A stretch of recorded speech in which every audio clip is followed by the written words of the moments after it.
अऊज़ुबिल्लाहिमिनश्शैतानिर्रजीम बिस्मिल्लाहिर्रहमानिर्रहीम।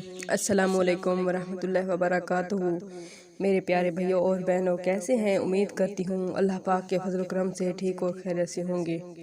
मेरे तमाम भाइयों और बहनों, दोस्तों को माह रजब का महीना बहुत ही बरकत वाला महीना है। अल्लाह पाक से दुआ करती हूँ कि अल्लाह इस माह रजब के सदके हमारे तमाम गुनाहों को माफ़ फरमा दे, हमारी परेशानियों को दूर फरमा दे। आज मैं माह रजब के हवाले से आप लोगों को जुम्मा का एक ऐसा अमल बताने जा रही हूँ कि इस पूरे महीने में किसी भी जुम्मा को आप ये अमल कर सकते हैं। इस अमल की इजाज़त के लिए आप लोग सबसे पहले अपना नाम कमेंट्स में लाजमी लिख दें, ताकि सब लोग दुआ में शामिल हो सकें और सबको अल्लाह पाक रिज़्क़ और दौलत से नवाज दे। आज मैं जो अमल आपको बताऊंगी, इसमें आप लोगों ने कुछ दाने लेने हैं, जिसके बारे में मैं आपको बताने जा रही हूँ। वो आपने अपने पर्स में रख लेने हैं। इंशाअल्लाह पर्स में रखने के बाद जब आप लोग जुम्मा अदा कर लेंगे तो अपने आंखों से मुआवजा देखेंगे कि किस तरह इन दानों की बरकत से आपके पर्स में दौलत आई, आपके पास रिज़्क़ आ गया और आपकी बेरोज़गारी को ख़त्म कर दिया गया। दोस्तों, जब रजब का महीना आता है और नबी करम सल्लल्लाहु अलैहि वसल्लम ये दुआ पढ़ते हैं कि ऐ अल्लाह, जो हमारे लिए रजब और शअबान में बरकतें अता फरमाई और रमज़ान तक पहुँचा, इस माह मुबारक तो तौबा करने वालों पर रहमत का बहाव तेज़ हो जाता है और इबादत करने वालों पर कबूलियत के अनवार का फैज़ान हो जाता है। दोस्तों, माह रजब की बहारों की क्या ही बात है। बुजुर्गान दीन फरमाते हैं, 3 हरूफ हैं, रे, जीम और बे। रे से मुराद रहमत इलाही है, जीम से मुराद बंदे का जुर्म और बे से मुराद है यानी एहसान, भलाई, रहमत।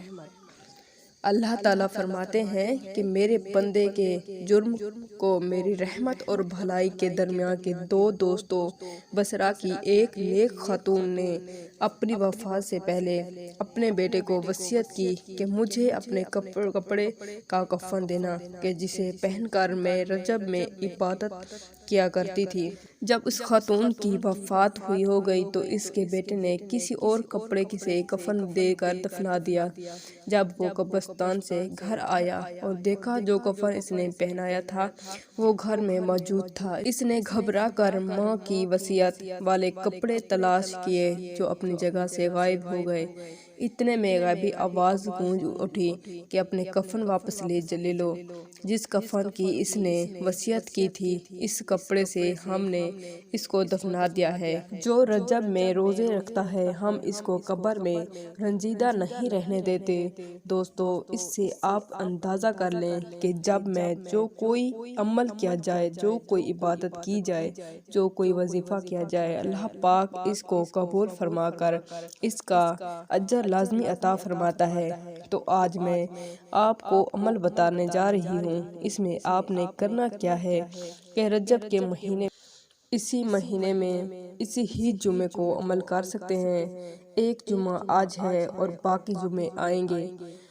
किसी भी जुमे को आपने ये अमल करना है कि आप अपने पर्स में अपने जो दाने रखने हैं वो दाने हैं काले माश के। जो दाने होते हैं आपने वो काले दाने लेने हैं। माश के अगर साबित मिल जाएं तो ज़्यादा अच्छा होगा, अगर साबित ना मिले तो आप दूसरे ले लें। आपने 1 मुट्ठी बराबर काले माश के दाने लेने हैं और इन दानों पर 70 मर्तबा सूरत कौसर की आखिरी आयत है, इन्ना अशानी आका हुवल अबतर, इन्ना अशानी आका हुवल अबतर। सूरत कौसर सबको आती है। बिस्मिल्लाहिर्रहमानिर्रहीम पढ़कर 1 मर्तबा सूरत कौसर पूरी पढ़नी है और इसके बाद बाकी मर्तबा आखिरी आयत पढ़नी है और इन दानों पर फूंक मारकर अपने पर्स में रख लेने हैं। یاد رہے یہ عمل جمعہ کے دن کرنا ہے، جمعے کی نماز سے پہلے یہ عمل کرنا ہے، اور جب جمعہ کی نماز پڑھ کر آپ فارغ ہو جائیں تو ان دانوں کو اپنے پاس سے نکال کر اپنی مٹھی میں لے کر اپنے سر پر 7 بار وار کر کسی ویرانے میں پھینکنے ہیں، اور پیچھے مڑ کے آپ نے نہیں دیکھنا۔ بس یہ عمل کر کے آپ نے واپس آ جانا ہے، بس اتنا سا یہ کام ہے۔ یقین کریں آپ نے جو دانے صدقہ نکال کر پھینکنے ہیں، ان دانوں کی برکت سے آپ کا گھر دولت سے بھر جائے گا، ایسی جگہ سے آپ کے پاس دولت آئے گی کہ جہاں سے آپ نے کبھی سوچا بھی نہیں ہوگا۔ ماہ رجب میں جمعہ کے دن کیا گیا یہ عمل آپ کو ہمیشہ یاد رہے۔ اس ویڈیو کو شیئر ضرور کریں، ہو سکتا ہے آپ کے ایک شیئر سے یہ بات کسی کے دل میں اتر جائے۔ اور آخر میں کمنٹس میں جن بہن بھائیوں نے دعا کے لیے کہا ہے اور جنہوں نے نہیں بھی کہا، میرے اللہ پاک سے دعا ہے کہ اے اللہ ہمیں اس ماہ رجب میں زیادہ سے زیادہ عبادت کرنے کی توفیق عطا فرما دیجئے۔ اے اللہ ہمیں دشمن کے وار سے بچانا، اے اللہ ہمیں اپنے حفظ و مان میں رکھنا، اے اللہ ہمیں اپنی ذات کے سوا کسی اور کا محتاج نہ کرنا۔ آمین ثم آمین۔